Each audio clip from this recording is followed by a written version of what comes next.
Hello मेरे dear student, आप लोग कैसे हैं? आई होप आप लोग अच्छे होंगे। ये जो है आज का क्लास बीपीएससी टीआरई 2.0 के लिए जो 6 to 8 के लिए यहाँ पर सोशल साइंस यानी कि एसएसटी की तैयारी करना चाहते हैं, उसके लिए जो है आज ये मोस्ट वीवीआई यानी कि जो सिलेक्टेड क्वेश्चन होते हैं एसएसटी के, वो सभी क्वेश्चन जो है इस एक ही वीडियो में आप लोग को यहाँ पर जो है मिलेगा। यानी कि अगर आप लोग 6 to 8 के लिए एसएसटी के मोस्ट वीवीआई इंपॉर्टेंट क्वेश्चन की वीडियो खोज रहे थे, तो आप लोगों को जो है इस क्लास के बाद आप लोगों को कोई भी वीडियो देखना नहीं पड़ेगा। यानी कि मैं आपको बता दूं कि इतना गारंटी ज़रूर लूँगा कि अगर इस वीडियो को पूरा आप लोग देख लेते हैं, सारे क्वेश्चन को आप लोग कर लेते हैं, तो इसके बाद आप लोगों को किसी भी अलग से कोई भी क्वेश्चन देखने की ज़रूरत आप लोगों को नहीं पड़ने वाली है। तो आज जो है इस पूरी क्लास को आप लोग जरूर अटेंड कर लीजिएगा। सबसे पहला यहाँ पर आप लोग क्वेश्चन देख सकते हैं कि यहाँ पर सबसे पहला और प्रथम क्वेश्चन यहाँ पर आ गया है कि सर्वोच्च न्यायालय की स्थापना जो है कहाँ किया गया था। की स्थापना कोलकाता में 1774 ईस्वी में जो है किया गया था। अगर आप लोग को बता दूं कि 1774 ईस्वी में ये जो है रेगुलेटिंग एक्ट 1773 के तहत जो है सर्वोच्च न्यायालय की स्थापना 1774 ईस्वी में कलकत्ता में किया गया था। ठीक है, तो और एक बार जो है रिपीट कर दे कि सर्वोच्च न्यायालय की स्थापना कहाँ किया गया था, तो कलकत्ता में 1774 ईस्वी में किया गया था। डायरेक्ट आंसर के साथ आप लोग को ये पूरी जो है वीडियो चलने वाली है। ऑप्शन जो है ज़्यादा देखने को नहीं मिलेगा, डायरेक्ट आंसर आप लोग करते जाइए। चलिए अगले क्वेश्चन की ओर यहाँ पर जो है बढ़ते हैं। अगला क्वेश्चन देख लीजिए, यहाँ पर दिया हुआ है सर्वप्रथम भारतवर्ष नाम का उल्लेख किस अभिलेख से प्राप्त होता है। हाथी गुम्फा अभिलेख से प्राप्त होता है। सर्वप्रथम भारतवर्ष नाम का उल्लेख किस अभिलेख से प्राप्त होता है। हाथी गुम्फा अभिलेख से प्राप्त होता है। चलिए अगले क्वेश्चन की ओर यहाँ पर जो है बढ़ते हैं। सबसे बहुत इम्पोर्टेंट यहाँ पर जो है क्वेश्चन है, भारत के सबसे प्राचीनतम ग्रंथ वेद के संकलनकर्ता कौन है। महर्षि द्वैपायन वेदव्यास। भारत के सबसे प्राचीनतम ग्रंथ वेद के संकलनकर्ता कौन है। महर्षि द्वैपायन वेदव्यास हैं। चलिए अगले महत्वपूर्ण क्वेश्चन की ओर बढ़ते हैं। विष्णु पुराण किस वंश से संबंध रखता है, तो मौर्य वंश से संबंध रखता है। विष्णु पुराण किस वंश से संबंध रखता है, मौर्य वंश से संबंध रखता है। शिलालेखों के अध्ययन को क्या कहते हैं, पुरालेख विद्या कहते हैं। शिलालेखों के अध्ययन को क्या कहते हैं, पुरालेख विद्या कहते हैं। आप लोग सभी क्वेश्चन को जो है नोट कर सकते हैं। आप लोग आगे है, मानव का सर्वप्रथम साक्ष्य कहाँ से प्राप्त होता है, तो हथनोरा के नर्मदा घाटी से प्राप्त होता है। मानव का सर्वप्रथम साक्ष्य कहाँ से प्राप्त होता है, हथनोरा के नर्मदा घाटी से प्राप्त होता है। बहुत ही इम्पोर्टेंट क्वेश्चन है। और आगे है, जुते हुए खेत यानी कि जो खेत जुता हुआ रहता है, तो जुते हुए खेत का साक्ष्य कहाँ से प्राप्त होता है, तो कालीबंगा से प्राप्त होता है। जुते हुए खेत का साक्ष्य कहाँ से प्राप्त होता है, कालीबंगा से प्राप्त होता है। चलिए बहुत ही अति महत्वपूर्ण क्वेश्चन, आगे बढ़ते हैं। और यहाँ पर दिया हुआ है कि भारतीय पुरातत्व सर्वेक्षण के महानिदेशक कौन हैं, तो जॉन मार्शल हैं। भारतीय पुरातत्व सर्वेक्षण के महानिदेशक कौन हैं, जॉन मार्शल हैं। आगे है, भारतीय पुरातत्व के जनक किसे माना जाता है, तो भारतीय पुरातत्व का जनक अलेक्जेंडर कनिंघम को माना जाता है। भारतीय पुरातत्व का जनक किसे माना जाता है, अलेक्जेंडर कनिंघम को माना जाता है। अगला क्वेश्चन है यहाँ पर कि मानव की आंखें तक और खाद्य संग्रहक किस काल से जुड़ी हुई है, तो पूरा पाषाण काल से जुड़ी हुई है। मानव की आंखें तक और खाद्य संग्राहक किस काल से जुड़ी हुई है, पूरा पाषाण काल से जुड़ी हुई है। पहला क्वेश्चन है, हड़प्पा सभ्यता की कौन सी लिपि थी। हड़प्पा सभ्यता जो है वो कौन सी लिपि थी, तो उसका जो है भाव चित्रात्मक लिपि थी। हड़प्पा सभ्यता की कौन सी लिपि थी, तो भाव चित्रात्मक लिपि थी। अगला क्वेश्चन है, मोहनजोदारो और हड़प्पा की खुदाई किसके द्वारा की गई थी। मोहनजोदारो और हड़प्पा की खुदाई किसके द्वारा की गई थी, तो सर जॉन मार्शल के द्वारा की गई थी। मोहनजोदारो और हड़प्पा की खुदाई किसके द्वारा की गई थी, तो सर जॉन मार्शल के द्वारा जो है की गई थी। आगे देख लीजिए, आगे है सिंधु घाटी के लोग किनकी पूजा करते थे, यानी कि सिंधु घाटी के लोग जो है किस देवता की पूजा करते थे, तो उस देवता का नाम था मातृ देवी। किनकी पूजा करते थे, तो मातृ देवी की जो है पूजा करते थे दोस्तों। तो चलिए यहाँ पर आगे बढ़ते हैं। अगला क्वेश्चन है कि लोथल जो है कहाँ स्थित है, लोथल कहाँ स्थित है, तो लोथल जो है अहमदाबाद जिला गुजरात में स्थित है। लोथल कहाँ स्थित है, अहमदाबाद जिला गुजरात में जो है स्थित है। लोथल कहाँ स्थित है, तो अहमदाबाद जिला गुजरात में स्थित है दोस्तों। चलिए अगले क्वेश्चन की ओर यहाँ पर बढ़ते हैं। अगला क्वेश्चन है यज्ञ संबंधी विधि विधान हमें कहाँ से प्राप्त होता है। यज्ञ संबंधी विधि विधान जो है हमें कहाँ से प्राप्त होता है, तो यजुर्वेद से प्राप्त होता है दोस्तों। यज्ञ संबंधी जितने भी विधि विधान होते हैं वो हमें यजुर्वेद से प्राप्त होता है। अगला क्वेश्चन देख लीजिए दोस्तों, यहाँ पर है ऋग्वेद में कुल कितने मंडल हैं, तो ऋग्वेद में कुल 10 मंडल हैं। ऋग्वेद में कुल कितने मंडल हैं, तो 10 मंडल हैं ऋग्वेद में, कुल मंडल की संख्या है 10। चलिए अगले क्वेश्चन की ओर यहाँ पर बढ़ते हैं। अगला क्वेश्चन है कि वैदिक काल के देवताओं का पुरोहित जो है किसे माना जाता था। जो वैदिक काल में जो देवता होते थे उनका पुरोहित कौन होता था, तो वह बृहस्पति को माना जाता था। वैदिक काल के देवताओं का पुरोहित किसे माना जाता था, बृहस्पति को माना जाता था। चलिए अगली क्वेश्चन की ओर यहाँ जो है बढ़ते हैं। अगला क्वेश्चन है दोस्तों कि गायत्री मंत्र का उल्लेख जो है किस काल से मिलता है। जो गायत्री मंत्र होता है उनका उल्लेख जो है किस काल से मिलता है, तो ऋग्वैदिक काल से मिलता है। जो गायत्री मंत्र होते हैं उनका उल्लेख हमें ऋग्वैदिक काल से मिलता है। चलिए अगली क्वेश्चन की ओर यहाँ पर जो है बढ़ते हैं फटाफट से। आगे है कि चरक जो है किस से संबंध रखता है। जो चरक है वो किससे संबंध रखता है, तो चिकित्सा से संबंध रखता है। चरक किससे संबंध रखता है, चिकित्सा से संबंध रखता है। चलिए अगले क्वेश्चन की ओर यहाँ पर बढ़े। आगे है कि सत्यमेव जयते किस ग्रंथ से लिया गया है दोस्तों। सत्यमेव जयते जो है किस ग्रंथ से लिया गया है, तो मुंडकोपनिषद से लिया गया है। सत्यमेव जयते किस ग्रंथ से लिया गया है, तो मुंडकोपनिषद से लिया गया है। बहुत ही महत्वपूर्ण क्वेश्चन था, सभी क्वेश्चन नोट करते जाइएगा दोस्तों। आगे है कि जैन धर्म के संस्थापक किसे माना जाता है, तो जैन धर्म के संस्थापक ऋषभदेव को माना जाता है। इसका जो है एक नाम था और आदिनाथ भी इसका नाम था। तो जैन धर्म के संस्थापक ऋषभदेव को माना जाता है। अगला क्वेश्चन है दोस्तों कि त्रिरत्न सिद्धांत किससे संबंधित है। जो त्रिरत्न सिद्धांत है वो किससे संबंधित है, तो जैन धर्म से संबंधित है। त्रिरत्न सिद्धांत जो है वो किससे संबंधित है, तो जैन धर्म से संबंधित है। और मैं बता दूं कि त्रिरत्न सिद्धांत जो है वो कौन है, तो वो होता है सम्यक दर्शन, सम्यक ज्ञान और होता है सम्यक आचरण। दोस्तों याद रखिएगा, बहुत ही इंपॉर्टेंट क्वेश्चन है, VVI सेलेक्टेड क्वेश्चन है। त्रिरत्न सिद्धांत किससे संबंधित है, तो जैन धर्म से संबंधित है। आगे है कि प्रथम जैन सम्मेलन जो है हुआ जो था उनका अध्यक्ष कौन था, तो प्रथम जैन सम्मेलन के जो अध्यक्ष थे वो थे स्थूलभद्र। कौन थे, स्थूलभद्र जो है प्रथम जैन सम्मेलन के अध्यक्ष थे। आगे क्वेश्चन है कि जैन धर्म में जो है कितने संप्रदाय हैं, तो जैन धर्म में जो है 2 संप्रदाय हैं, एक है श्वेतांबर और दूसरा क्या है, दिगंबर है।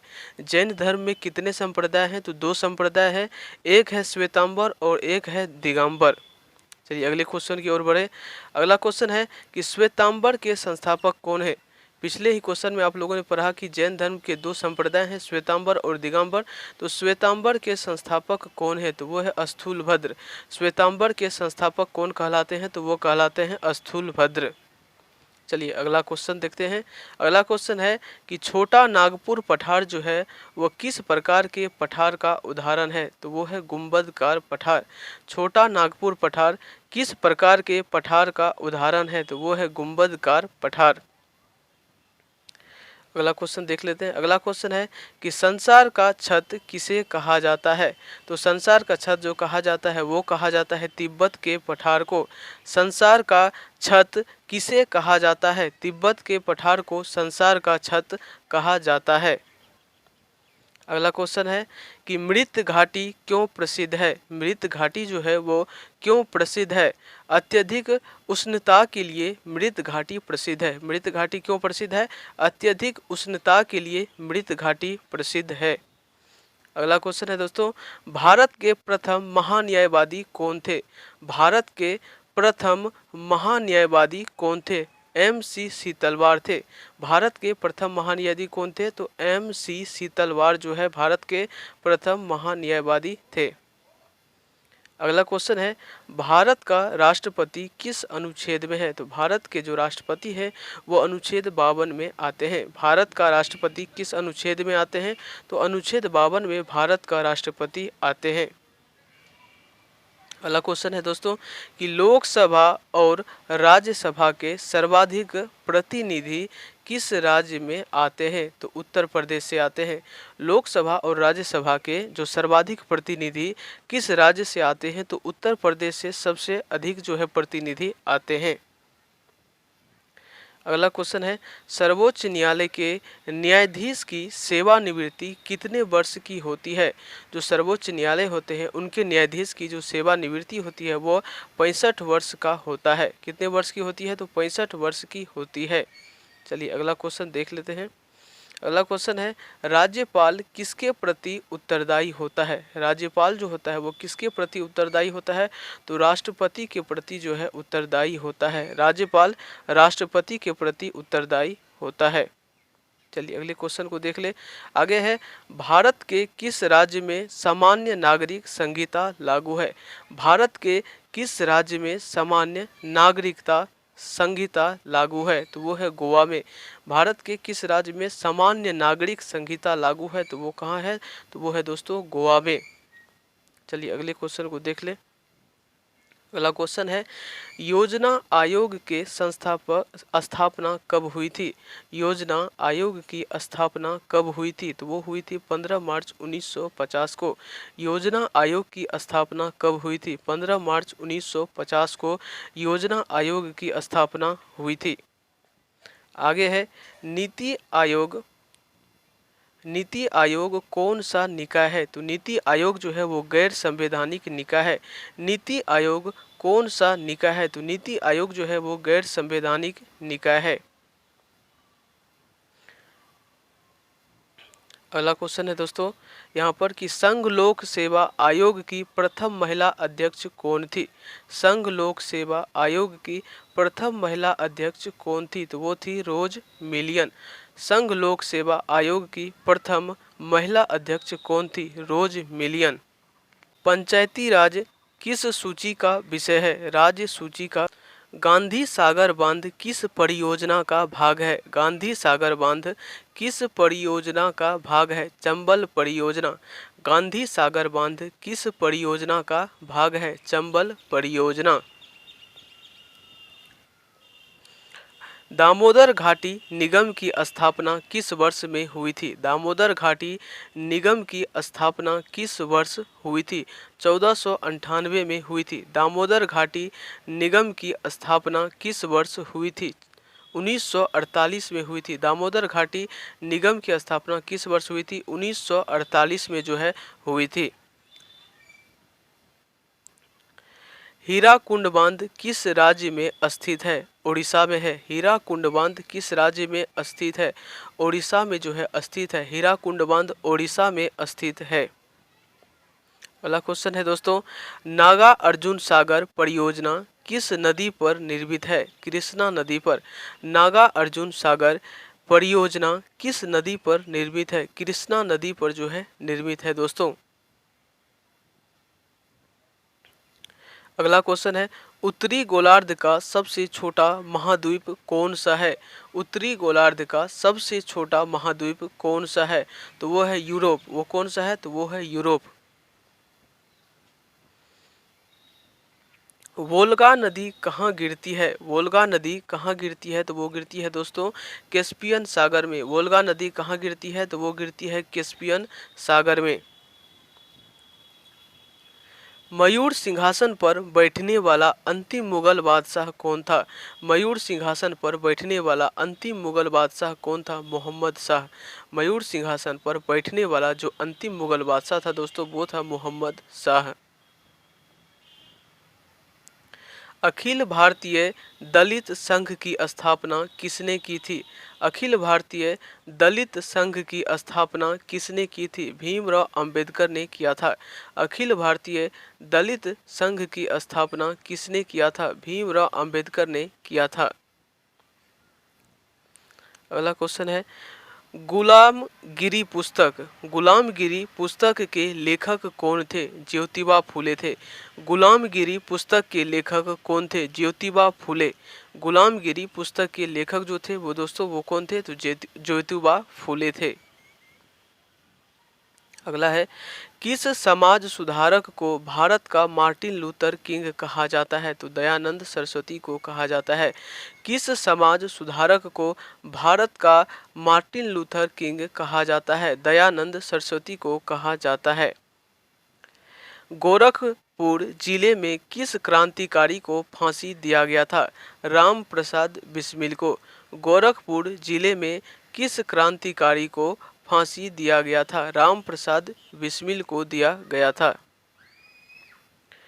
इंकलाब जिंदाबाद का नारा किसने दिया था? तो भगत सिंह ने दिया था। इंकलाब जिंदाबाद का नारा किसने दिया था? भगत सिंह ने दिया था।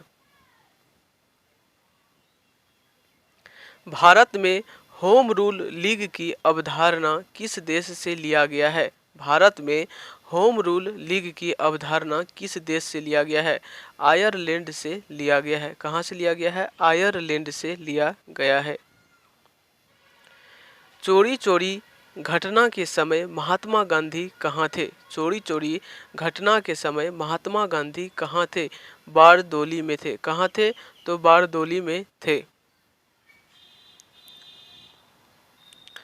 असहयोग आंदोलन कब समाप्त हुआ था? तो वर्ष 1922 में हुआ था। असहयोग आंदोलन कब समाप्त हुआ था? वर्ष 1922 में असहयोग आंदोलन समाप्त हुआ था। साइमन कमीशन को और किस नाम से भी जाना जाता है? तो श्वेत कमीशन के नाम से जाना जाता है दोस्तों। साइमन कमीशन को और किस नाम से जाना जाता है? तो श्वेत कमीशन के नाम से जाना जाता है। व्यक्तिगत सत्याग्रह का प्रारंभ कब किया गया था? 17 अक्टूबर 1940 को। व्यक्तिगत सत्याग्रह का प्रारंभ कब किया गया था? 17 अक्टूबर 1940 को किया गया था। भारत के स्वतंत्रता के समय कांग्रेस के अध्यक्ष कौन थे? तो जेबी कृपलानी थे। भारत के स्वतंत्रता के समय कांग्रेस के अध्यक्ष कौन थे? तो जेबी कृपलानी थे। पाकिस्तान का प्रथम गवर्नर जनरल कौन था? मोहम्मद अली जिन्ना। पाकिस्तान का प्रथम गवर्नर जनरल कौन था? मोहम्मद अली जिन्ना था। अर्थशास्त्र का जनक किसे कहा जाता है? एडम स्मिथ को कहा जाता है दोस्तों। अर्थशास्त्र का जनक किसे कहा जाता है? एडम स्मिथ को कहा जाता है।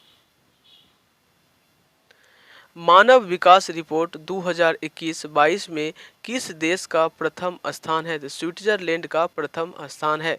जो मानव विकास रिपोर्ट 2021-22 में किया गया उसमें जो है किस देश का प्रथम स्थान आता है? तो स्विट्जरलैंड का प्रथम स्थान है। प्रथम पंचवर्षीय योजना का मुख्य प्राथमिकता क्या था? कृषि का विकास करना। जो प्रथम पंचवर्षीय योजना था उनका मुख्य प्राथमिकता क्या था? तो कृषि का जो है विकास करना था।